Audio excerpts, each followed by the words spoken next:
पौराणिक महाकाव्य रामायण ने वर्तमान परंपराओं, विश्वास और धर्म के कुछ बेहद ही प्रमुख बातों को स्थापित किया है, जिसे आज भी अधिसंख्यक आबादी हिंदू बड़ी श्रद्धा से मानते हैं। इस बेहद ही खास कृति के रचयिता ऋषि वाल्मीकि थे। ऐसा माना जाता है कि इनका जन्म बिहार के उत्तरी क्षेत्र में हुआ था, जिसे आज वाल्मीकि नगर के नाम से जाना जाता है। वाल्मीकि नगर पश्चिम चंपारण में है। तो साथियों, चले इन स्थानों की कड़ी एक शानदार ट्रिप पर बिहार के बेहद ही उपयुक्त स्थान पर। इससे पहले अगर हमारे चैनल पर आप नए हैं तो हमारे चैनल को सब्सक्राइब कर दें और बेल आइकन का बटन दबाना ना भूलें, ताकि ऐसे ही अमेजिंग फैक्ट्स का नोटिफिकेशन सबसे पहले आप तक पहुंचे। साथियों, इस ट्रिप में उत्तर बिहार से होते हुए हम दक्षिण बिहार तक जाएंगे और रामायण से जुड़े बिहार में बेहद खास स्थान का दर्शन करेंगे। सबसे पहला स्थान पश्चिम चंपारण। यहाँ रामायण के रचयिता वाल्मीकि का निवास स्थल हुआ करता था। यह स्थान भारत नेपाल सीमा के नज़दीक हिमालय की तराइयों में मौजूद है। यहाँ गंडक नदी के तट से 42 किलोमीटर दूर उत्तर पश्चिम में बगहा की तरफ हर वर्ष मकर संक्रांति के अवसर पर एक विशाल मेला लगता है। यहाँ नारा देवी, गौरी शंकर और बेतिया राज शासकों के द्वारा बनवाया हुआ शिव का एक प्राचीन मंदिर है। और पश्चिम चंपारण में ही जानकीगढ़ है। इसे चाणकीगढ़ कहा जाता है। यहाँ माता सीता के पिता राजा जनक का किला मौजूद था। यहाँ एक टीला है जिसकी अभी तक खुदाई नहीं हुई है। इसे ही चाणकीगढ़ कहा जाता है। अब इस ट्रिप में दूसरा स्थान सीता का जन्म स्थल है, जो सीतामढ़ी में है। यहाँ 2 जानकी मंदिर है, जिसे सीता का जन्म स्थल के रूप में जाना जाता है।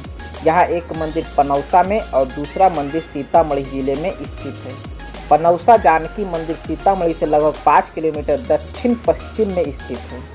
मान्यता है कि यहाँ सीता का जन्म हुआ था। सीतामढ़ी में मौजूद जानकी मंदिर सीतामढ़ी रेलवे स्टेशन और बस स्टैंड से 1.5 किलोमीटर दूर मौजूद है।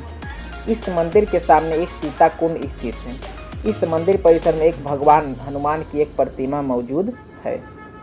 चलिए अब तीसरे ट्रिप की ओर चलते हैं, पनौरा धाम। यह भी सीतामढ़ी जिले में ही स्थित है। इस स्थान पर एक मंदिर है जो धरती की पुत्री देवी सीता के जन्म स्थान से जुड़ा हुआ है। इसके पीछे एक कहानी है। कहा जाता है कि मिथिला के राजा जनक के क्षेत्र में एक बार भीषण अकाल पड़ा था। इस अकाल को दूर करने के लिए राजा ने एक अनुष्ठान किया था। इसके बाद राजा को यहाँ हल चलाना था। हल चलाने के दौरान जमीन के अंदर से एक घड़ा मिला, जिससे देवी सीता प्रकट हुई। यह क्षेत्र ऋषि पुंडरीक की कर्मभूमि के रूप में बेहद ही प्रसिद्ध है। अब चलते हैं चौथे ट्रिप की तरफ, जो है हलेश्वर स्थान। यह स्थान सीतामढ़ी में है। यह मान्यता है कि वास्तविक रूप से इस मंदिर का निर्माण राजा वैदेही ने पुत्र यष्टि यज्ञ कराने के दौरान कराया था, लेकिन इसका वर्तमान ढांचा हाल में बना हुआ है। इस मंदिर में स्थित शिवलिंग पौराणिक काल का है। अब चले 5वें ट्रिप की तरफ, जो है पंथ पाकड़। यह भी स्थान सीतामढ़ी में ही है। यह नाम सुनकर ही लग रहा है कि पेड़ पौधे से संबंधित हैं, जहां पाकड़ के पेड़ों के झुंड से जुड़ी हुई कहानियां मौजूद हैं। इन पेड़ों का विकास कई दिशाओं में हुआ है। ये पेड़ में खास है कि इसकी शाखाएं इनकी जड़ों से जुड़ी हुई है। इस स्थान के पीछे यह कहानी है कि अयोध्या से विवाह करके राम और सीता जनकपुर की तरफ लौटने के दौरान इस पेड़ के नीचे कुछ समय विश्राम किए थे। यह स्थान आपको सीतामढ़ी से नेपाल की सीमा की तरफ जाने के दौरान हाईवे पर अवस्थित है। अब चलते हैं 6ठे ट्रिप की तरफ, जो दरभंगा में है। अहिल्या स्थान। इस स्थान के बारे में एक रोचक तथ्य यह है कि एक महिला देवी अहिल्या थी, ऋषि गौतम की पत्नी, जो अपने ही पति के श्राप से पत्थर बन गई थी। वे वर्षों तक इस स्थान पर पड़े रहकर राम के आने का इंतजार किया था, ताकि उनके स्पर्श से वे पत्थर से मुक्ति मिल जाए। हुआ भी कुछ ऐसा। कहा जाता है कि जनकपुर जाने के दौरान श्री राम का स्पर्श पाते ही पत्थर की शिला से अहिल्या को मुक्ति मिली। यहाँ मौजूद गांव अहिल्या ग्राम के नाम से जाना जाता है। अब चलते हैं 7वें ट्रिप की तरफ, जो बक्सर में है, राम रेखा घाट। इस स्थान के बारे में कहा जाता है कि यहीं से राम अपने भाई लक्ष्मण और गुरु ऋषि विश्वामित्र के साथ नदी पार करके सीता के स्वयंवर में भाग लेने के लिए जनकपुर पहुँचे थे। अब चलते हैं 8वें ट्रिप की तरफ, जो है भोजपुर में तार। इसी स्थान पर राम ने तारका नाम राक्षस का वध किया था। अब चलते हैं 9वें ट्रिप की तरफ, जो है गिद्धेश्वर, जो जमुई में है। यह स्थान जटायु और रावण के साथ हुए प्रसिद्ध युद्ध से जुड़ा हुआ है। रामायण के अनुसार जटायु एक बेहद ही विशाल गरुड़ पक्षी था, जिसने बहादुरी से रावण से उस समय युद्ध किया था। इसी स्थान पर वर्तमान में इस स्थान पर एक शिव मंदिर है। अब चलते हैं 10वें ट्रिप की तरफ, जो औरंगाबाद में स्थित है, सीता थापा। यह स्थान के बारे में आप लोग को गौर से सुनना चाहिए।